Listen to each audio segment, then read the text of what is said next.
Good morning. Ngasi se akoigi yumjagation numit ko yumjagation numit ore yumjagation gi number hairgadi 104 lere color dana ko green gumba kai gumba dumaina sete ya ko aduga chak thongba dasu leno tusi mana gumba kai gumba dumai taro ka happy yo ko ado 15 ko 15 je edi ngasi je chalani ko adudana mathangi lakpada mu offline consultation ke ka mu amaina mu yeminarase ko ngasi di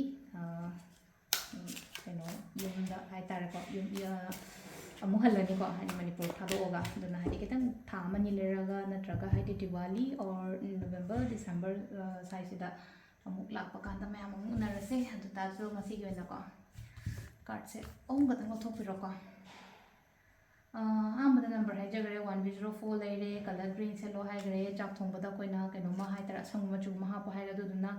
केनो गिले जो वेंजे ले जाने को अदुगा पाम्बी थाबा coat पामा मा दुम वेंजे गुम तोबियो इसिंग जायबा अंगांग दे इसिंग जाहलो अंगांग लाई पाव यादे का हाजो फारे इसिंग जाहलो हाइदि दे से लेनो को हाइदि फारे इसिंग जाले मोय दस रूटीन अमा करी अमा कोइना सुम क्रिएट तहन बवानी दा नत्रगा दि always phone mobile phone tablet laptop हाइना अदुना उंगा लोय लेना अंगांग से अदुना कतंग आइना कतंग अंगांग जि चिंग थोरा हाइदि सुमाइना तहन मतम दा हाइ तारा को मतम पीबदो क्वालिटी टाइम एंड हाइसे अमा का थाइनादि केनो तौदेना कोइना हजि चिल्लबने अंगांग से फोन अम पारागा दुम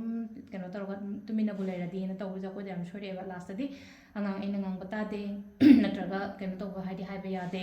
ngang na yadre haidi adu nga tane parents na face to juna haidi kitang hai tara usung matang matam sila ko meditation ka tawmina ba keno gumba to bibo ko dai tara sila ko card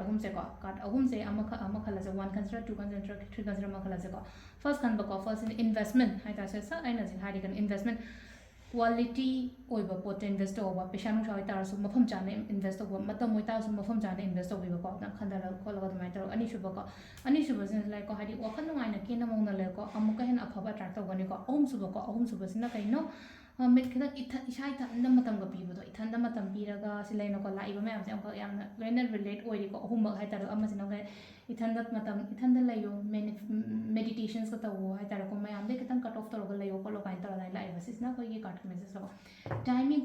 na mari ga mini kuntra mari de na tare ka mini yang kai tare paung re ko adagi mu mapan ga mini kuntra mapan dagi na pung trama ga mini kun paung re ko adagi mu pung ani ga mini ni fum de na pung taru ka mini taru paung re ga adagi mu pung tare ka mini kun manga dagi na pung trama ga mini kun paung ma le re ba adagi amu pung amaga mini yang kai tare dagi na pung ahunga minute tara taru phawong lere ba sisna akhoi gi ngasi gi oina afaba timing ko adu sida lere akhoi gi daily card message ma'am thank you